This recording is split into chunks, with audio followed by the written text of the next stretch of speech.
السلام علیکم viewers, welcome back to ریزین فو ٹی وی۔ کیسے ہیں آپ سب؟ امید ہے خیریت سے ہوں گے۔ مزید اچھی ویڈیوز کے لیے چینل کو لازمی سبسکرائب کریں اور ویڈیو کو لائک کرنا نہ بھولیں۔ آج کا ہمارا ٹاپک ہے بیٹیاں۔ بیٹیاں سب کے مقدر میں کہاں ہوتی ہیں؟ گر جو خدا کو پسند آئیں وہاں ہوتی ہیں۔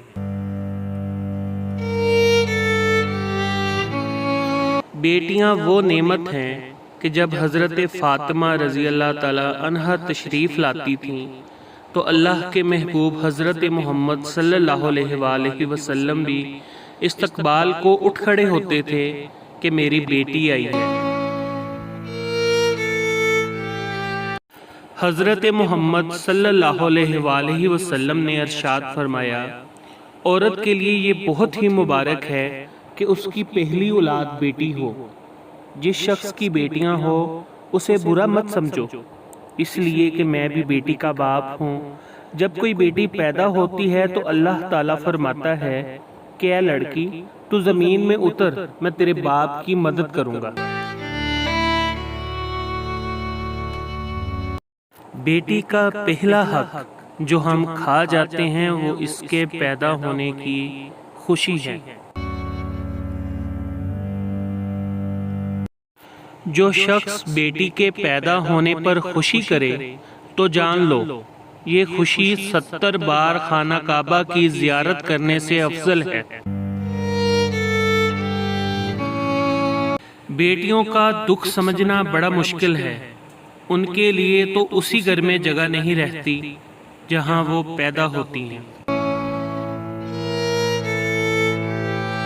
بیٹیوں کو ہمیشہ کہا جاتا ہے سیانی بنو، تمہیں دوسرے گھر جانا ہے۔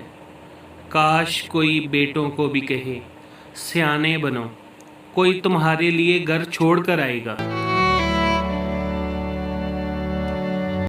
یہ بیٹیوں کی کہانیاں بھی عجیب ہیں۔ جہاں پیدا ہوتی ہیں وہاں مہمان ہوتی ہیں، اور جب رخصت ہوتی ہیں وہاں ملکیت سمجھی جاتی ہیں، اور مقدر کی بھی کوئی گارنٹی نہیں۔ باپ سے بے دڑک بولنے والی بیٹی جب کسی نام سے جڑتی ہے تو پھر سوچ سمجھ کر بولا کرتی ہے۔ بیٹے اکثر باپ کی زمین بانٹ لیتے ہیں اور بیٹیاں باپ کا دکھ بانٹتی ہیں۔ تم بیٹی کی قربانی کی بات کرتے ہو، اپنے ماں باپ کو چھوڑ کر تمہارے گھر آتی ہے۔ کیا تم چھوڑ سکتے ہو اپنا گھر؟ کیا تم چھوڑ سکتے ہو اپنا رہن سہن، اپنے طور طریقے؟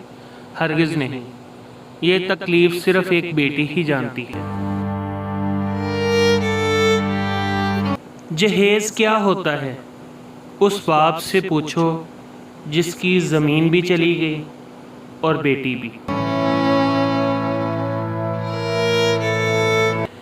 والدین اپنی بیٹی کو دنیا کی ہر چیز دیتے ہیں، صرف جو نہیں دے سکتے وہ ہے نصیب۔ اللہ سب بہنوں اور بیٹیوں کے نصیب اچھے کرے، آمین۔ خوش رہیں، آباد رہیں، اللہ پاک آپ سب کو سلامت رکھے، آمین۔